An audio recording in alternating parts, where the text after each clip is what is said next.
Yeah. I'm sure we've all got some stories of boundaries as well. Like, Matt, do you have some stories of maybe where you kind of didn't rein your boundaries in and kind of regretted it? Or Man, so many times, which is what's helped me learn so much to now be able to teach others, because, like, this is back to knowing who you are and how you operate in the communication thing and ushering a client in. And so many artists has their own little things that they like or don't like, even where people sit, back to the dude all of a sudden surprising you because you feel his breath on your neck. Well, how the fuck did that dude get so close to you and feel comfortable enough to be breathing down your neck? Exactly.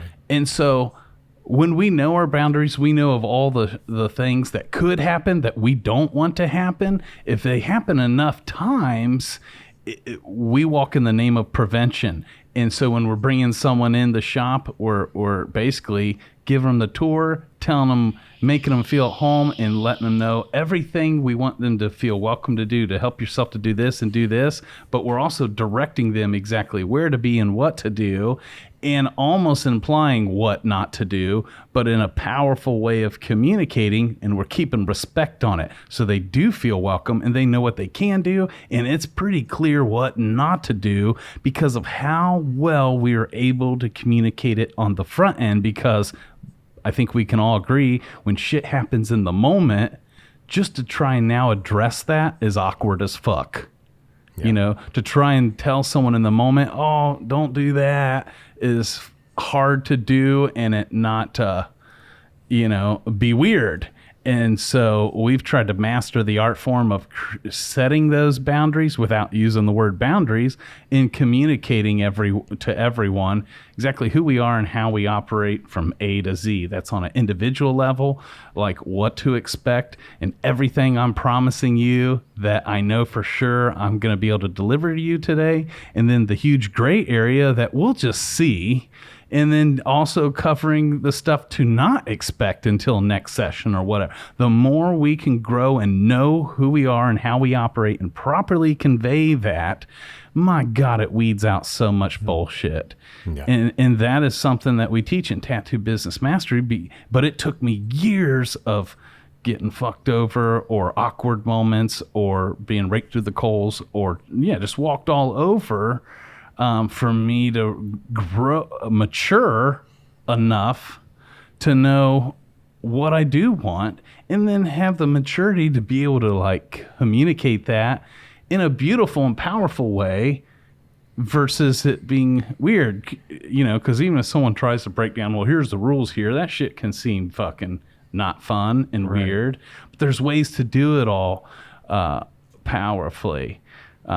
But I think the three of us are all kind of can fall into people-pleasing mode. Yeah, for sure. And Yeah. Hip's the type of dude, when shit would get awkward, people cross boundaries, and he felt so awkward about it. He goes in to try and give them more. I forget why you gave someone, Hip's a dude that will fucking just give you his left nut and everything. No, dude. So, yeah. So, what was it? Oh, it was at aisle 9. And, this is funny because this person actually has sent me an email twice now because they still owe me this money. But what it was is it was a sweet lady, and I have my communication in the front end. She knows the game plan. She puts down her deposit. Boom, comes in, a tattooer for a full day session, and she's just got the tax on the full day session. She doesn't have the remaining balance with the tax. And she wanted a t-shirt as well. And it's just a very awkward situation. I now can't make eye contact because she doesn't have the money. And she's like, well, I could come back here in a couple weeks and pay you back. On her next paycheck or something. Yeah. And Hip's face okay, cool. Yeah, it's no big deal. Hey, here, you can have this t-shirt too. Yeah. So I had went down and got the t-shirt, or actually, no, when she told me she didn't have the money and was going to have to pay me later,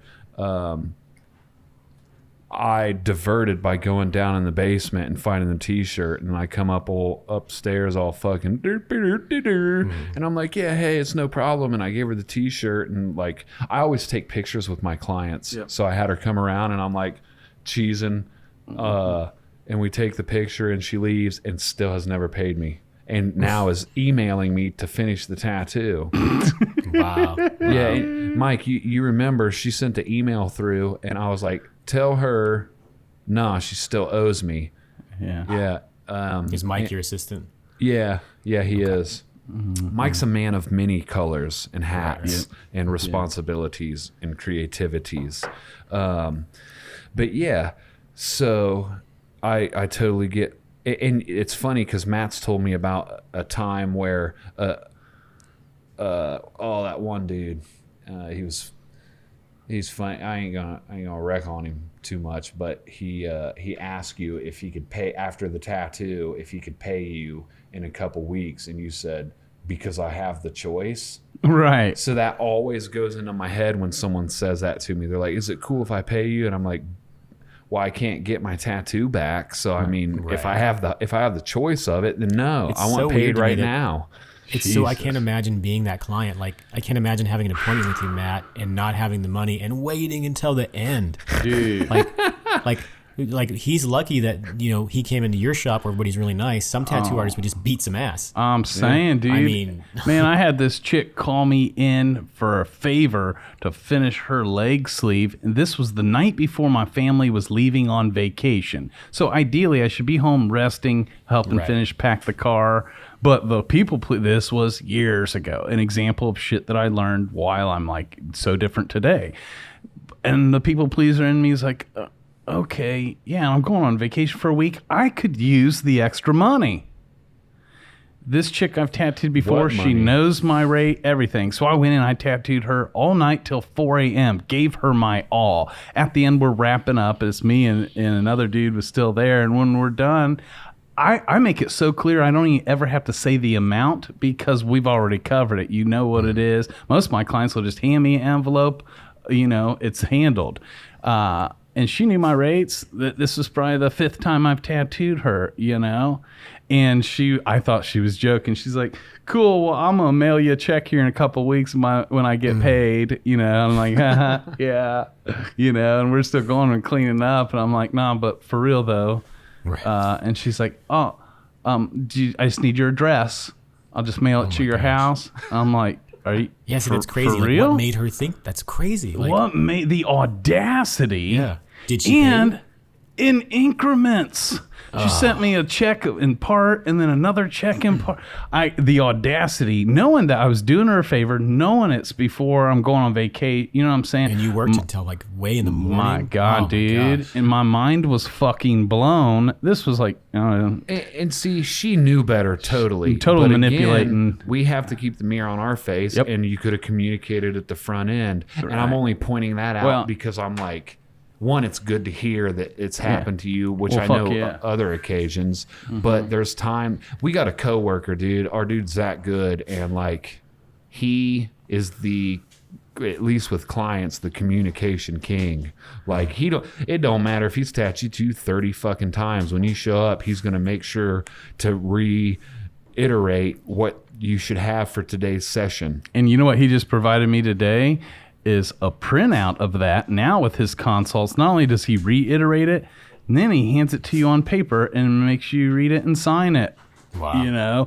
And it is a little robotic, but man, he is like pre-qualifying and getting all that shit covered on the front end, and it puts some respect on it, but yeah, dude, we've all had one, that girl was just a piece of shit to do that, but ultimately I hope she's listening. that's right. Yeah, you hear that, bitch? I'm just playing. No. But on the other hand, why did she feel so comfortable to do that to me. Yeah, what does And that say? Yeah. back then, especially because I've always been the nice guy, like all three of us, but there was something about me, my way of being and how I operated that wasn't assertive enough or strong enough in my own self-worth that even if she knew I can manipulate Matt, she knew that and did that, and it's things like that that caused me to learn. I'll always be the nice guy, but I also now walk in a level of authority, still in love, that makes a motherfucker like respect it, you know what I'm saying, and not even sign up, And again, thank God that those times happened to me, because because that's what you who caused you are me. today. That's Exactly. right. That's right, man. Yeah. Jeez. Yeah, the fact that we all have stories like that says something. We all have similar stories. And I'm sure tons of our listeners out there have similar stories. You know what I mean?